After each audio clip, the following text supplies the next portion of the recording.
to recent years, with stable economic growth for around 5%. And low inflation rate. The PricewaterhouseCoopers, PwC.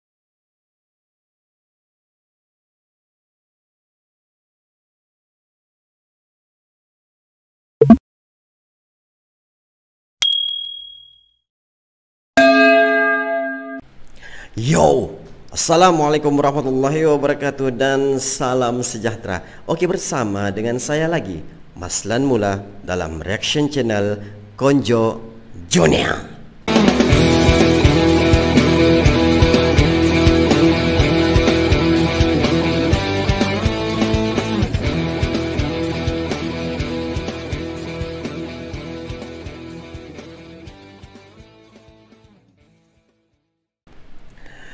Hai, Sapo. Oke, Sapo, apa kabar Anda semua, Sapo? Semoga sentiasa sehat selalu di samping keluarga-keluarga yang sangat bahagia lagi diberkati.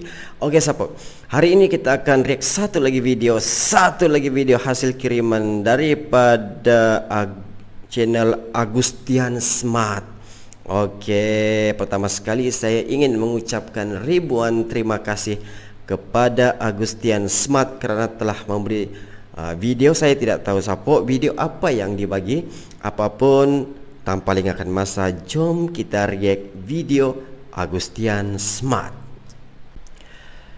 Oke, Sapo, kita terus saja kepada video. Oke, yang mana video ini bertajuk Indonesia penguasa ekonomi selanjutnya. Yang mana video ini telah dimuat naik oleh channel Asia Skyline Channel. Oke,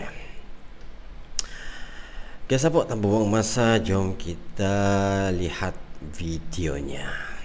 In 1998, Indonesia is currently the largest economy in Southeast Asia, and the only After experiencing the Asian financial crisis in 1998, Indonesia is currently the largest economy in Southeast Asia, and the only ASEAN country that is a member of the G20.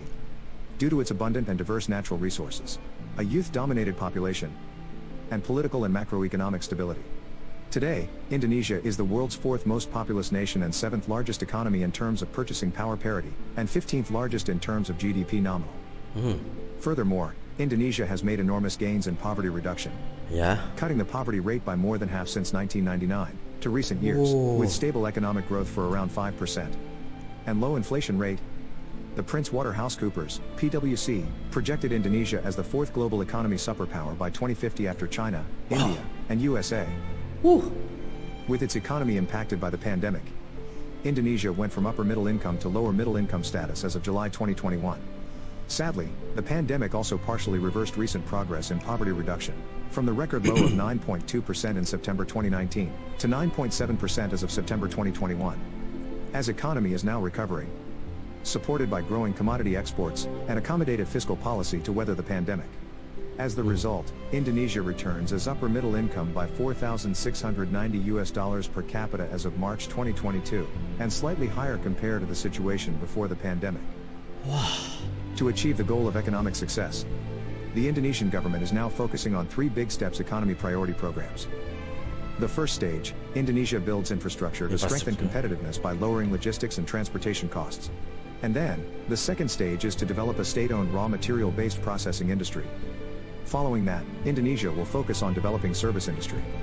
However, Indonesia economy growth is now shadowed by the external factors, such as world economic slowdown, increasing global inflation, and the trend of trade protectionism, have put pressure on Indonesia economy as the consequence of Russia-Ukraine war. The tightening of monetary policy in the US and the Euro area to control rising inflation due to the Russia-Ukraine war, as well as the general tightening of financial conditions, have put considerable pressure on the financial stability of emerging market countries, including Indonesia. The signals of capital outflows, and the increasing of commodity prices, especially in those countries with large current account deficits, such as Argentina and Turkey, have occurred since the beginning of this year. On the contrary, a country like Indonesia takes advantage of the increase in commodities and experiences a positive trade balance and just suffer in low inflation rise. If one were to look at key macroeconomic indicators such as growth, inflation and foreign reserves, the Indonesian economy offers no real reason for concern.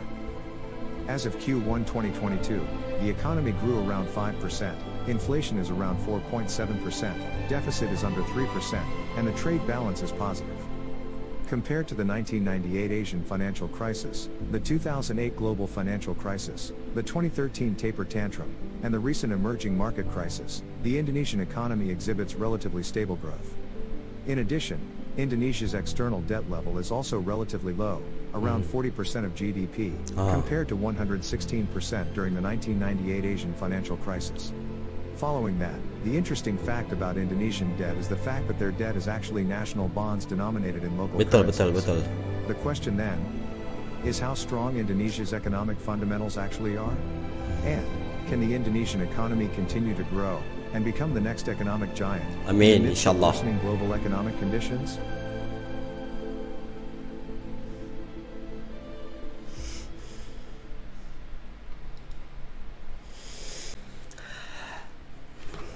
Okey sapu itulah dia sedikit sebanyak video hasil kiriman daripada Agustian Smart. Apapun, pertama sekali saya ingin mengucapkan ribuan terima kasih kepada channel Agustian Smart kerana telah memberi satu video yang sangat berinformasi ini sapu. Okey.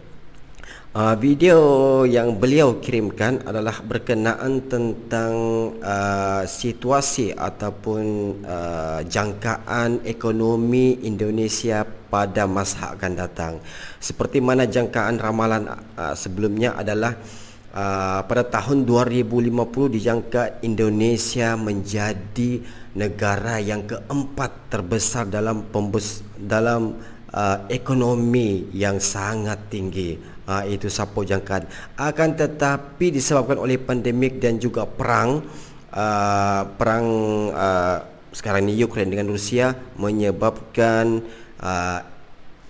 ekonomi Indonesia ada sedikit terganggu di situ sapu. Apapun, syabas dan juga tahniah kepada Indonesia kerana telah sampai ke tahap-tahap yang setanding dengan negara-negara maju sapo. Okey, apapun, tanpa lengahkan masa, saya mengucapkan ribuan terima kasih sekali lagi kepada Agustian Smart dan kepada viewers semua dan subscriber. Terima kasih sekali lagi. Semoga sentiasa diberkah. Assalamualaikum warahmatullahi wabarakatuh dan jumpa lagi.